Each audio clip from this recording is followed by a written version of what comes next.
एक गांव में एक मूर्तिकार रहता था। उसका नाम था जगदीश। वो बहुत ही सुंदर मूर्तियां बनाता था, किंतु कुछ समय से उसकी मूर्तियां बिक नहीं रही थी। लेकिन फिर भी वो हार नहीं मानता था और रोज सुबह जंगल जाता था। जंगल से बड़े बड़े पत्थर घर लेके आता था, फिर पूरे दिन उन पत्थरों से मूर्तियां बनाता था।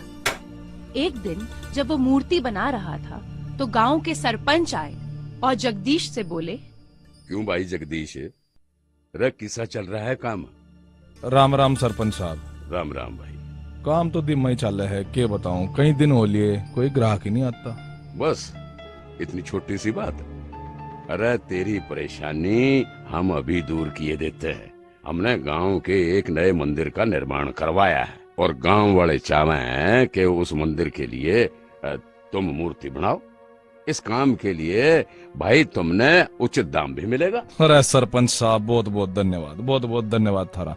मैं आज ही मंदिर के लिए अच्छी सी मूर्ति बनाना शुरू कर देता हूँ। बहुत अच्छा भाई, बहुत अच्छा। हम 8 दिन बाद आवेंगे और मूर्ति ले जावेंगे। ये बोलकर सरपंच और गांव वाले चले गए। जगदीश सीधा जंगल की ओर चल पड़ा। उसे मूर्ति बनाने के लिए कुछ अच्छे पत्थरों की जरूरत थी। जंगल में उसे 2 पत्थर दिखाई दिए। ये दोनों पत्थर चोखे लग गए हैं भाई, इन्हें ले चलूं आज। चलो भाई, ठा ले। और फिर जगदीश दोनों पत्थरों को उठाकर ले गया।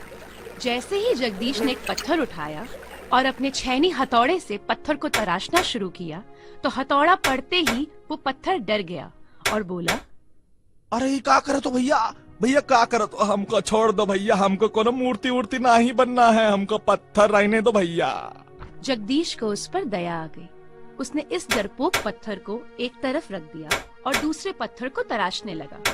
देखते ही देखते उस पत्थर से जगदीश ने गणपति की सुंदर मूर्ति बना दी। कुछ दिन बाद सरपंच आए और बोले, भाई रवा मूर्ति बनी या ना बनी? अरे सरपंच साहब, राम राम राम राम। राम राम भाई। ये सारी मूर्ति एकदम बिल्कुल तैयार तरी है, ले जाओ। अरे वाह, अरे भाई वाह, कितनी सुंदर मूर्ति है भाई, भाई वाह भाई वाह वाह। ये ले भाई जगदीश, यो रहा तेरा वेतन। हाँ? अब इस मूर्ति ने गांव के मंदिर में स्थापित कर दिया जाए बस। और तभी गांव वालों की नजर पास ही पड़े डरपोक पत्थर पर पड़ी। एक आदमी बोला, अरे ये पत्थर भी ले लेते हैं, काम आएगा। अरे तो यूं सही कह दी, नारियल भी फोड़ने के काम को भी तो पत्थर चाहिए।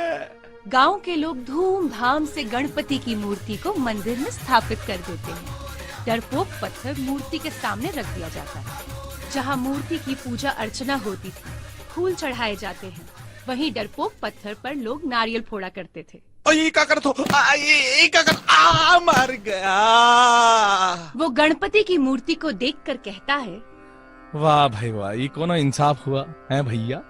तुम्हें लोग फूल चढ़ाते हैं और हमका देख लीजिए, धा नारियल पे नारियल, धा नारियल पे नारियल, नारियल ही ठोके जा रहे हैं। हम दोनों हैं तो पत्थर ही ना भैया। हाँ, हैं तो हम दोनों पत्थर ही, मगर जब मूर्तिकार तुम्हें तराशना चाहता था तो तुम चोट खाने से डरने लगे। तुमने अपना मौका गवा दिया, वरना अभी मेरी जगह तुम्हें पूजा जाता। डरपोक पत्थर कुछ नहीं कह सका। अजी क्या कहता, बात तो सही थी। अब क्या कहें भैया, हमको तो लागत है नारियल की मार सहना ही हमरा नसीब है। कुछ दिन यूं ही नारियल की मार सह कर बीत गए। नारियल का पानी पत्थर को तरावट देता और लोग मूर्ति के लिए जो मिठाइयाँ लाते थे वो भी पत्थर पर रख दिया करते थे। मीठी मीठी स्वादिष्ट मिठाइयाँ भी डरपोक पत्थर को मिलने लगी। चोट तो लगती, मगर उसके बदले कितना कुछ मिलता था। डरपोक पत्थर को अब मूर्ति की कही बात समझ आ गई। हे मूर्ति, तुम बहुत ही सही कहते थे। अगर मैं चोट खाने से नहीं डरूं तो मैं कितना कुछ पा सकता हूँ। यही तो जीवन की सच्चाई है पत्थर। हो सकता है तुम्हें श्रम करना पड़े, चोट खानी पड़े, मगर धीरज और सहजता से हमें उसका मीठा फल जरूर प्राप्त होता है। तो चोट खाने से कभी न हिचकिचाना। तो बच्चों, इस कहानी से हमें ये शिक्षा मिलती है कि हमें मुश्किलों से कभी नहीं घबराना चाहिए। अगर हम मुश्किलों का साथ मिलकर सामना करेंगे तो हमें उसका फल जरूर मिलेगा।